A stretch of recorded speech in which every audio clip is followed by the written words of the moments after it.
Anda masih menyaksikan Market Opening. Pemirsa, kita lanjutkan kembali perbincangan bersama dengan Kefas Evander, praktisi pasar modal. Ya, Mas Kefas, tadi sempat tertunda. Kalau Anda sebutkan ini adalah sektor konsumsi yang bisa dicermati untuk perdagangan hari ini. Apa saja emiten-emiten di dalamnya yang bisa Anda rekomendasikan? Apakah itu lebih kepada investasi jangka pendek? Kalau Anda lihat justru kita melihat perkembangan untuk jangka pendek dulu, kemudian jangka menengah panjangnya sambil mencermati pergerakan indeks dan juga sentimen-sentimen lain yang akan menyusul. Silakan, apa saja? Oke. Kalau untuk jangka pendek mungkin ya consumer goods masih banyak tekanan jual juga ya. Tapi kalau yang tadi saya sebutkan Indofood ini boleh dicermati untuk pilihan investasi yang jangka panjang. Mengingat fundamentalnya kuat dan kita ada ekspektasi di mana nanti kuartal 1 itu kan ada realisasi kinerja setelah ada akuisisi yang Pine Hill Company ya. Jadi kemungkinan besar kita akan melihat ada perubahan income statement yang either lebih baik atau lebih jelek, ini yang kita tunggu ya. Tapi kalau dilihat analisa saya sih seharusnya bisa memberikan tambahan profit kepada CBP. Jadi boleh dicermatin dan mengingat juga menurut saya harga sekarang masih cukup dikatakan wajar lah untuk mencicil atau menabung jangka panjang untuk di saham CBP ini. Gitu. Oke, JBP hari ini di pre-opening lagi mengalami penguatan sekitar 0,7%-an begitu. Apakah ini pada saat opening nanti kita langsung saja riding begitu dengan kondisi yang ada, dalam artian sedang mengalami penguatan, kita bisa mengambil posisi beli? Kalau untuk yang jangka pendeknya, kalau untuk jangka panjangnya, untuk jangka panjang sih boleh ya untuk masuk di kisaran harga sekarang ya. Dan kalau teman-teman yang memang time frame-nya jangka pendek, kita perlu cermatin saja ya di level 9.300 itu level area supportnya ya. Kalau sampai itu tertembus ke bawah, maka trennya masih akan cenderung turun terus gitu untuk jangka pendeknya. Dan untuk yang jangka pendek mungkin bisa menargetkan target harga di level psikologi 10.000. Sampai ke 10.000? 10.000, ya. Baik, itu dia berarti range-nya antara 9.300 sampai dengan 10.000 ya? Ya, itu untuk yang jangka pendeknya ya Mas ya. Oke, tapi kalau bicara mengenai sektor konsumsi, apakah memang kita bisa investasi untuk jangka menengah panjang Mas, dengan kondisi pandemi COVID-19 seperti saat ini begitu? Tentu saja bisa ya, karena kalau nanti konsumsi kita pulih, pasti sektor consumer goods yang tidak akan pernah ketinggalan gitu ya. Dan boleh dikatakan sih beberapa saham consumer goods ini justru sedang diam-diam malah rally, seperti misalnya Mayora gitu ya. Jadi Mayora ini tidak terlalu banyak tekanan jualnya, masih mengalami kenaikan secara perlahan tapi pasti, dan dana asing juga cukup banyak, jadi salah satu yang saya jagokan juga itu Mayora Mas, yang kedua. Mayora bisa menjadi pilihan investasi? Bisa. Oke, stagnan saja di level 2.800. Ini bagaimana? Apakah kita mengambil posisi beli pada saat ada tekanan jual atau buy on weakness begitu? Atau current price? Untuk harga sekarang sih masih menarik ya. Di harga 2.800 kalau mau cicil beli menurut saya maksimal di 2.900. Itu udah sangat ideal juga Mas Yan.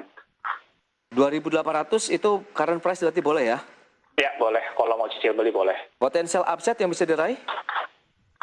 Untuk jangka pendeknya ya, untuk jangka pendeknya sih targetnya bisa ke 3.200 ya. Oke, 3.200 ini masih oke ya. Kalau kita lihat 2.800 sampai dengan 3.200-an ya pergerakan dari Mayora.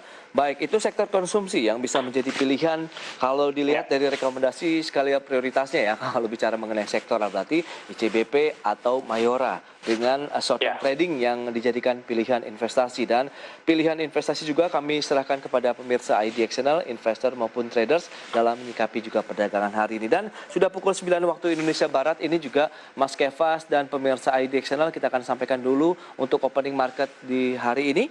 Ya, indeks harga saham gabungan masih melemah sepertinya. Meskipun pelemahan baru sekitar 0,13% di level 6.256. Dan kita akan lihat apakah pelemahan ini masih terus berlanjut atau tidak. Karena dengan kondisi yang kemarin saja sebenarnya perlawanan sudah mulai terbentuk ini, Mas Kefas. Apakah tren dari pembalikan arah ini sudah mulai tercipta kalau kita lihat dari secara teknikal pergerakan IHSG misalnya?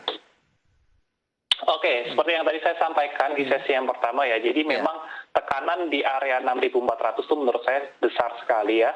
Jadi selalu gagal untuk bertahan di area atas 6.400. Baik. Dan itu udah berkali-kali Mas dicoba ditembus ya. Jadi tekanan jualnya masih terasa berat sekali, mungkin karena banyak juga yang sudah pada taking profit juga, mengingat harga USD kita kan juga udah rally-nya banyak ya, jadi cukup wajar mengalami koreksi.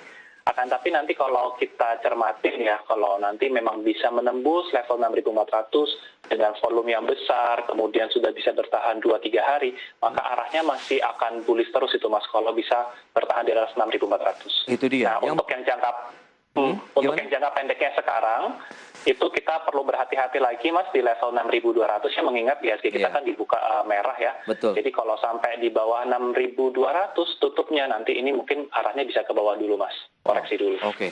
Berarti kita lihat dulu nih sampai pembentukan harga yang cukup mature untuk pergerakan IHSG ya, karena Anda katakan 6.200 menjadi level krusial dari supportnya indeks harga saham gabungan. Kalau tertembus ini harus hati-hati, sementara kalau bertahan pun range-nya hanya sampai dengan 6.400. 6.400, ya. Nah, Jadi menurut saya kurang begitu menarik untuk trading yang jangka pendek di area-area sekarang nih Mas, mengingat harganya juga udah tinggi. Akan tetapi Mas perlu dicermatin saja ya, kalau nanti ada saham-saham yang memang sudah mendekati area support kuat, karena kan level area support kuatnya masing-masing saham juga berbeda-beda ya. Baik. Jadi itu justru boleh dijadikan kesempatan untuk buy on weakness gitu. Ya, kemarin kan sempat menyentuh juga di bawah 6.200. Banyak juga akhirnya investor yang mencoba mengambil di harga bawah. Apakah juga kondisi yang sama bisa dilakukan atau diterapkan hari ini strategi investasinya, Mas Kefas?